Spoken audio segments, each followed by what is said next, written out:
कई साल पहले की बात है। एक छोटे से राज्य में एक बौद्ध भिक्षु निवास करते थे, जिनके सभी जगहों पर उनके ज्ञान के बड़े चर्चे थे। वह बौद्ध भिक्षु बहुत ज्ञानी थे। उनके पास लोग बहुत दूर दूर से आते थे ताकि वे उनसे अपनी समस्याओं का समाधान प्राप्त कर सकें। उनके पास कोई भी कैसी भी समस्या लेकर क्यों ना आए, वह समस्या का समाधान अवश्य करते थे। जब भी वह किसी की समस्या सुनते तो उस समस्या को बड़े ही ध्यान से सुनते, समझते, उसमें लीन हो जाते और उसके बाद उसका समाधान देते। ऐसे में कोई भी व्यक्ति उनके बारे में केवल एक ही बात सोचता था, शायद इन साधु के पास कोई ऐसी चमत्कारी शक्तियाँ हैं जिससे ये समाधान पूछते हैं और उसके बाद हमें वह समाधान बताते हैं। एक बार एक युवक ने उन महाराज से पूछ भी लिया, क्या आपके पास कोई ऐसी चमत्कारी शक्तियाँ हैं जिसके कारण आप हमारी समस्याओं का समाधान कर पाते हैं, या आपके पास कोई ऐसी दिव्य दृष्टि है जिससे आप हमारी समस्याओं का समाधान खोज पाते हैं। उस युवक की यह बात सुनकर वह साधु जोर जोर से हंसने लगे, लेकिन उन्होंने उस युवक की बात का कोई जवाब नहीं दिया। उसके कुछ ही दिनों बाद उस राज्य में एक बड़ी अजीब सी घटना घटी। उस राज्य में एक बुढ़िया औरत रहा करती थी जो अपने पूरे घर में अकेले ही रहती थी। उसका कोई ना था। उस राज्य से होकर 4 मित्र अपने घर की ओर जा रहे थे। वे लोग दूसरे नगर में काम करके पैसा इकट्ठा करके अपने गाँव की ओर जा रहे थे। यह बात बहुत पुराने ज़माने की है, जब यातायात के साधन ना हुआ करते थे, इसलिए वे लोग पैदल ही यात्रा किया करते थे। इसी कारण वे चारों मित्र अपने अपने धन को इकट्ठा करके अपने गांव की ओर प्रस्थान कर रहे थे। उन चारों ने अपना अपना धन छोटी छोटी पोटलियों में रखा था और उन्हीं पोटलियों में उन सब की सारी कमाई थी। तभी उन चारों मित्रों में से एक मित्र कहता है, मित्रों, इस तरह से यदि हम अपना अपना धन अलग अलग रखेंगे तो इससे हमारा धन चोरी हो सकता है। क्यों ना हम अपना सारा धन एक ही पोटली में रख दें, जिससे हम सब इस पर ध्यान भी दे सकेंगे और हमारा धन सुरक्षित भी हो जाएगा। और जब हम अपने गांव पहुंच जाएंगे तो हम वहां पर अपना अपना हिस्सा इसमें से ले लेंगे। उन तीनों मित्रों ने उस युवक की बात मान ली और वे सभी मिलकर अपना धन एक ही पोटली में रख देते हैं और वे सभी मिलकर अपने गांव की ओर आगे बढ़ते हैं। चलते चलते काफ़ी समय बीत चुका था और अब रात्रि होने वाली थी। तभी आगे चलकर रास्ते में उन्हें एक घर दिखाई दिया जहाँ पर एक बूढ़ी औरत रहा करती थी। रात्रि का समय भी हो चुका था और उन चारों मित्रों को रात को रुकने के लिए कोई ना कोई जगह की आवश्यकता भी थी। ऐसे में उन चारों ने मिलकर यह योजना बनाई कि वे लोग आज रात इसी घर में ठहरेंगे। इसलिए वे चारों लोग उस घर की ओर आगे बढ़ते हैं और उस घर का दरवाज़ा खटखटाते हैं। तभी सामने से एक बूढ़ी औरत दरवाज़ा खोलती है और उन चारों मित्रों में से एक मित्र हाथ जोड़कर उस बूढ़ी औरत से कहता है, माता जी, हम अपने गाँव की ओर जा रहे थे, लेकिन यहाँ रास्ते में ही रात हो गई और अब हम इतनी रात को सफ़र नहीं कर सकते। इसलिए हमारी आपसे विनती है कि हम आपके यहाँ पर एक रात रुकना चाहते हैं। सुबह होते ही हम यहाँ से चले जाएंगे। उस बूढ़ी औरत ने काफ़ी देर सोचा विचार किया और उसके बाद वह बूढ़ी औरत कहती है, ठीक है, तुम सभी आज रात के लिए यहाँ पर रुक सकते हो, मुझे कोई दिक्कत नहीं है, मैं खाना बनाने जा रही हूँ, कहो तो तुम लोगों के लिए भी बना दूँ। उन चारों ने सहमति जताते हुए कहा, हाँ बिल्कुल। उसके बाद उन चारों मित्रों ने धन की पोटली उस बूढ़ी औरत को थमा दी और कहा, माता जी, इस पोटली में हमारे साल भर की कमाई है। हम चारों ने अब तक का अपना सारा कमाया हुआ धन इसी पोटली में रखा है और अब हम इसे आपको सौंपते हैं, क्योंकि यह हम चारों में से ज़्यादा आपके पास सुरक्षित होगा। हम बस इतना चाहते हैं कि यदि हम चारों में से कोई एक व्यक्ति इसे लेने आए तो आप इस पोटली को उसे मत दे देना, जब तक कि हम चारों एक साथ इस पोटली को लेने ना आ जाएं। तभी ये बूढ़ी औरत कहती है, ठीक है बेटा, यदि तुम चारों एक साथ आओगे तभी मैं इस पोटली को आपको सौंपूंगी, और वैसे भी आप लोग तो सुबह यहाँ से चले जाने वाले हैं, मैं आपको सुबह ही यह पोटली थमा दूंगी।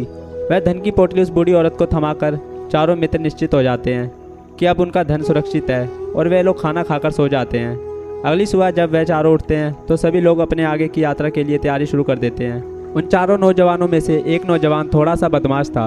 वह अपने उन तीनों मित्रों से कहता है, भाइयों, इस बूढ़ी औरत ने हमारी रात भर खातिरदारी की है, हमें अच्छा भोजन खिलाया है, सोने के लिए अच्छी जगह दी है, रात भर यहाँ सर छुपाने के लिए एक अच्छा सा मकान दिया है और हमने अब तक उसके लिए कुछ नहीं किया।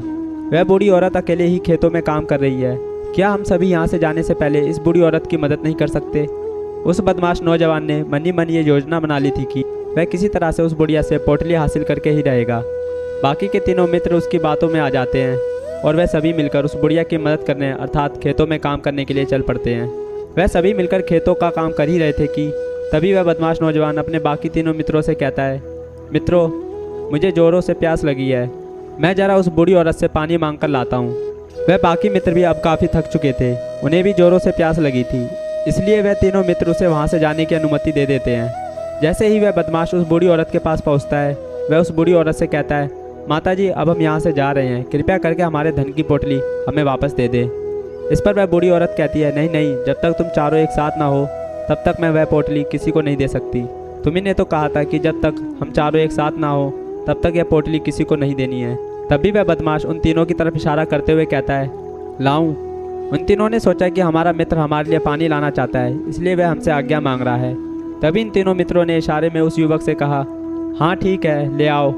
यह देख उस बुढ़िया को यह लगने लगता है कि अब ये चारों यहाँ से जा रहे हैं और ये अपनी पोटली मांग रहे हैं। इसलिए उस बुढ़िया ने वह पोटली लाकर उस बदमाश के हाथों में रख दी और वह बदमाश उस पोटली को लेकर वहाँ से चला गया और बाकी के तीनों मित्र अपने खेत के काम में व्यस्त रह जाते हैं। कुछ देर के बाद जब वह तीनों खेतों का काम करके वापस लौटते हैं और उस बुढ़िया से कहते हैं, माताजी हमारा मित्र जो यहाँ पानी लेने आया था वह कहाँ गया। इस पर वह बुढ़िया कहती है, क्या वह पानी लेने आया था? पर वह तो कह रहा था कि हम चारों यहाँ से जा रहे हैं, कृपया करके हमारे धन की पोटली हमें थमा दें। तब तीनों बड़े आश्चर्य होकर उस बुढ़िया से कहते हैं, माताजी हमने भला कब वहाँ से पोटली मांगी थी? हमें तो प्यास लगी थी और हमने पानी के लिए इशारा किया था। तभी बूढ़ी औरत उन तीनों से कहती है, परंतु अब तो वह पोटली लेकर जा चुका है। तभी वह तीनों मित्र सर पकड़कर रोने लगते हैं और कहते हैं, माताजी उसमें हमारा सारा कमाया हुआ धन था जो वह अकेले लेकर भाग चुका है। हमने तो आपको कहा था कि जब तक हम चारों एक साथ ना आए तब तक आप वह पोटली किसी को नहीं देना, फिर आपने ऐसा क्यों किया? इसमें आप ही की गलती है। हमने आपको उस पोटली की हिफाजत के लिए कहा था और आपने उसे एक ऐसे आदमी के हाथों में दे दिया जिसने हमारा सारा धन हमसे लूट लिया। हम बर्दाश्त नहीं करेंगे। हम राजा के पास जाएंगे और राजा से आपकी शिकायत करेंगे, न्याय की मांग करेंगे। अब तो राजा ही इस बात का फैसला करेंगे। तीनों नौजवान क्रोधित होकर राज दरबार में पहुंच जाते हैं और अपनी सारी समस्या उन राजा को बता देते हैं। जब वह राजा उन तीनों नौजवानों की बात ध्यानपूर्वक सुनता है तो वह तुरंत ही उस बुढ़िया को राज दरबार में पेश होने का आदेश देता है। राजा के सैनिक तुरंत ही उस बूढ़ी औरत को राज दरबार में पेश करते हैं और राजा भरी दरबार में उस बूढ़ी औरत को दोषी करार कर देता है और कहता है, तुम्हें वह पोटली उस अकेले व्यक्ति को नहीं देनी चाहिए थी।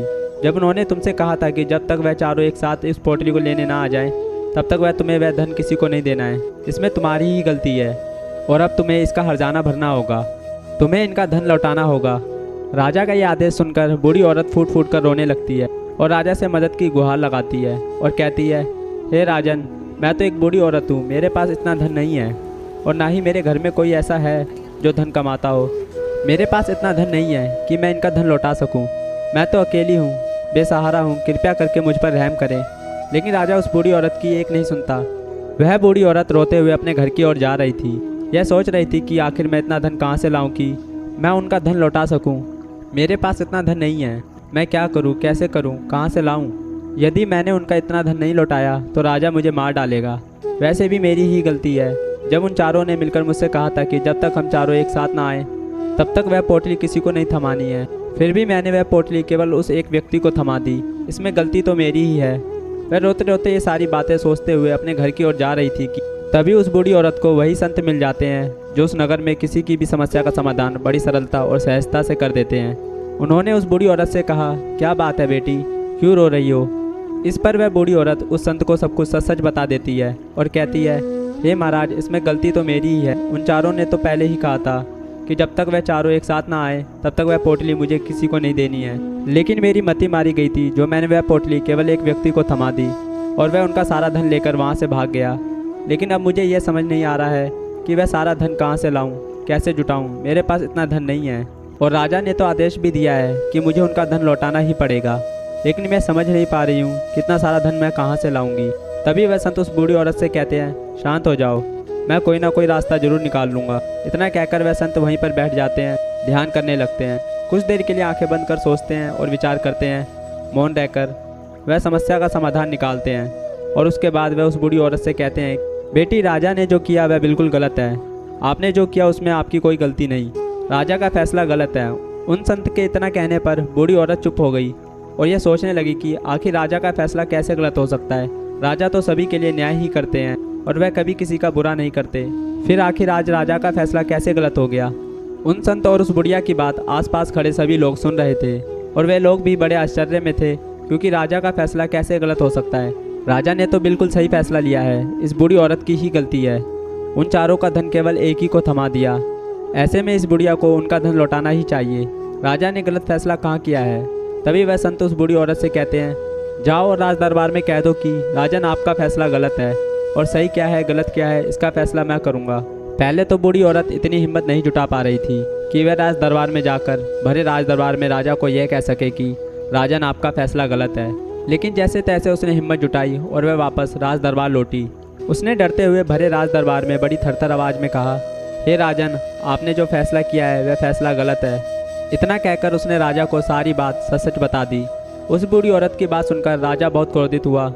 राजा ने उस बूढ़ी औरत से कहा, कौन है वह संत जिसने मेरे फैसले को गलत बताया है? क्या उन्हें नहीं लगता कि मैंने सही निर्णय लिया है? मैं हर रोज़ कई निर्णय लेता हूँ, कई फैसले करता हूँ, लेकिन आज तक कभी किसी ने मुझे यह नहीं कहा कि मेरा फैसला गलत है। यदि उन संत ने मुझे सही फैसला ना सुनाया, उन्हें फांसी की सज़ा दे दूंगा। यह बात पूरे नगर में फैल गई। सभी लोग यह जानने के लिए हैरान थे कि आखिर वह साधु ऐसा कौन सा फैसला सुनाने वाले हैं जो राजा से भी उचित होगा। राजा ने सैनिकों को तुरंत ही आदेश दिया कि जाओ और संत को राज दरबार में लेकर आओ। राजा की आज्ञा के अनुसार वह सैनिक तुरंत ही उन संत को लेने के लिए निकल पड़े। वे लोग कुछ ही देर बाद उन संत को लेकर राज दरबार में पहुँचे। राज दरबार में सभी लोग उपस्थित थे और सभी लोग उन संत के फैसले का इंतजार कर रहे थे। उन संत को देखकर राजा कहता है, महाराज, आपको ऐसा क्यों लगता है कि हमने जो फैसला किया है वह गलत है? इस बुढ़िया ने यह वादा किया था कि वह चारों लोगों को एक साथ ही यह पोटली थमाएगी। फिर उसने अपना वादा क्यों तोड़ा? इसने ये गलती क्यों की कि इसने केवल एक ही व्यक्ति को पोटली थमा दी और वह उनका सारा धन लेकर यहाँ से भाग गया? तो क्या इसमें इसकी गलती नहीं है? क्या इसे इनका धन नहीं लौटाना चाहिए? इस पर वह साधु बड़ी विनम्रता से राजा से कहते हैं, हे राजन, यह आपका फैसला था, लेकिन मैं आपसे कुछ कहना चाहता हूँ। इस पर राजा कहता है, ठीक, कहिए आप क्या कहना चाहते हैं? इस पर वह साधु बड़ी विनम्रता से राजा से कहता है, हे राजन, जैसा कि वादा किया गया था कि पोटली एक साथ उन चारों को ही दी जाएगी, तो अभी तो ये केवल 3 है, चौथा कहाँ है? तो इनसे कहिए कि ये लोग यहाँ से वापस जाएं और अपने उस चौथे मित्र को यहाँ लेकर आएं, तभी इनका धन वापस किया जाएगा। और वादा भी ऐसा किया गया था कि जब तक चारों लोग एक साथ ना हो तब तक उनका धन किसी को भी नहीं लौटाया जाए।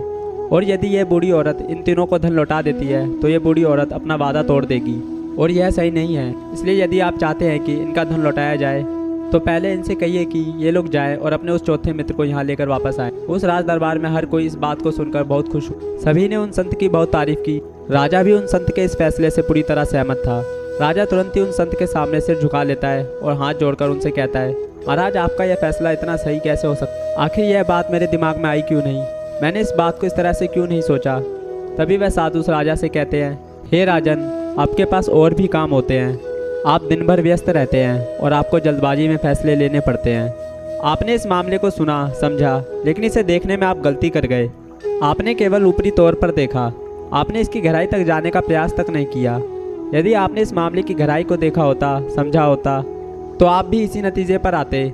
जब तक हम किसी मामले की गहराई तक नहीं जाते तब तक हम उसका सही समाधान नहीं निकाल सकते। लेकिन हम में से अधिकांश लोग तो अपने फैसले केवल जल्दबाजी में लेना चाहते हैं, भले ही वह मामला कितना भी गंभीर क्यों ना हो। हमें तो बस अपना हक चाहिए, हमारा नाम होना चाहिए, भले ही फैसला हमारे लिए आगे चलकर हमारे लिए नुकसानदेही क्यों ना हो। लेकिन हम तो उस मामले की गहराई तक जाने के लिए सोचते तक नहीं। तभी वह राजा उन संत से कहता है, हे महाराज, क्या आपके पास कोई दिव्य शक्तियाँ हैं? क्या आपके पास कोई ऐसी चमत्कारी शक्ति है जिससे आप सवाल करते हैं और बदले में वह आपको जवाब देती है, जिस कारण आप सटीक और सही समाधान बता पाते हैं? राजा की यह बात सुनकर वह संत मुस्कुराने लगे और राजा से कहते हैं, हे राजन, यह सवाल मुझसे कई लोगों ने पूछा है और मैंने कभी किसी को कोई जवाब नहीं दिया, लेकिन आप इस राज्य के राजा हैं, इसलिए मैं आपको इस प्रश्न का उत्तर देता हूँ। आप में से कई लोगों को ऐसा लगता है कि मेरे पास कोई ऐसी शक्तियाँ हैं जिससे मैं बात कर सकता हूँ, जिससे मैं कोई भी समस्या का समाधान पा सकता हूँ। लेकिन मैं आप लोगों को एक बात सच बता देता हूँ, मेरे पास ऐसी कोई शक्तियाँ नहीं हैं। मैं तो केवल हर मामले की गहराई तक सोचता हूँ, उस बात पर विचार करता हूँ, और जब मैं विचार करता हूँ तो मेरे सामने कई सारे समाधान आते हैं, और जो समाधान मेरे सामने आते हैं मैं उन पर भी विचार करता हूँ, उनके बारे में भी गहराई तक मैं जाता हूँ, और जब मुझे लगता है कि इस समस्या का समाधान यही होना चाहिए, तभी मैं समाधान उस व्यक्ति को देता हूँ ताकि वह अपनी समस्या का समाधान कर सके। अब आप ही सोचिए, आप जल्दबाजी में ये फैसला लेकर इस बुढ़िया का जीवन पूरी तरह से बर्बाद कर देते। हमारा पूरा जीवन केवल एक फैसले पर निर्भर करता है।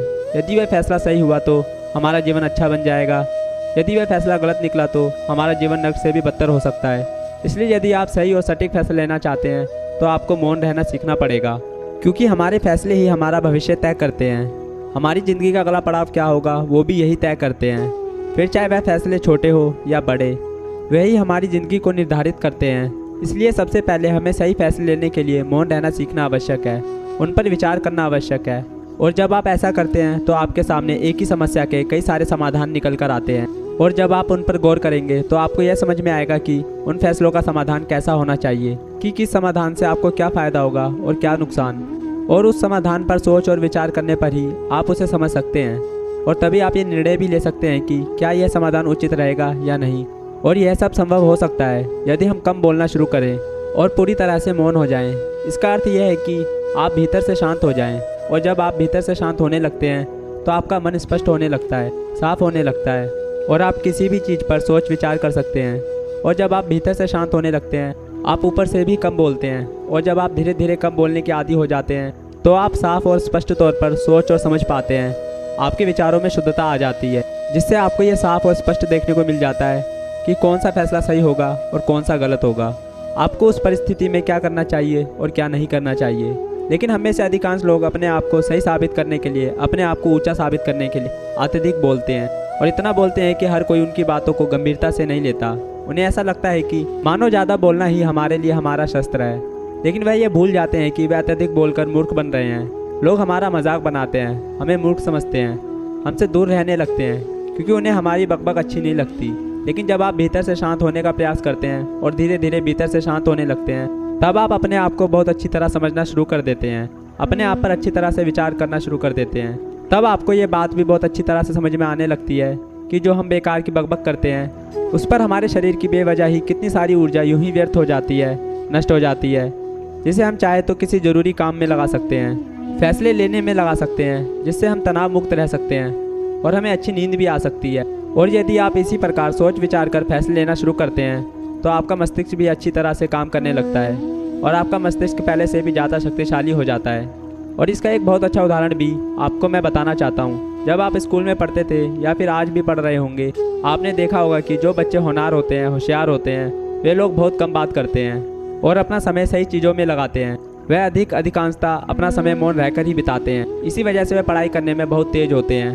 वह जो कुछ भी पढ़ना चाहते हैं वह उसे याद कर ले जाते हैं। लेकिन वहीं पर दूसरी तरफ जो लोग बहुत अधिक बोलते हैं, यदि आप उन्हें पूरे 24 घंटे भी दे दें तो भी वह उस तरह से उन चीज़ों को याद नहीं रख सकते हैं जिस तरह से वह मौन रखने वाले बच्चे उन बातों को याद कर लेते हैं। और महान चाणक्य ने भी यही कहा है कि जो व्यक्ति यह समझ जाता है कि उसे कब, कहाँ और कितना बोलना चाहिए, उस व्यक्ति को सफल होने से कोई नहीं रोक सकता। और आप इतिहास उठाकर देख सकते हैं, आज तक जो भी लोग महान हैं, जो लोग भी सक्सेसफुल बने हैं, उन लोगों की आदत बहुत कम बोलने की है। उनका पूरा ध्यान केवल अपने लक्ष्य पर होता है और अपना पूरा समय वे अपने लक्ष्य को पाने में ही लगा देते हैं। इसलिए भीतर से ही शांत रहिए। यदि आप रोज़ इसका अभ्यास करते हैं तो केवल कुछ ही दिनों में ही इससे होने वाले लाभ आपके सामने नज़र आने लगेंगे। मैं आशा करता हूँ कि आपको ये कहानी पसंद आई होगी, और ऐसी और वीडियो के लिए चैनल को सब्सक्राइब कर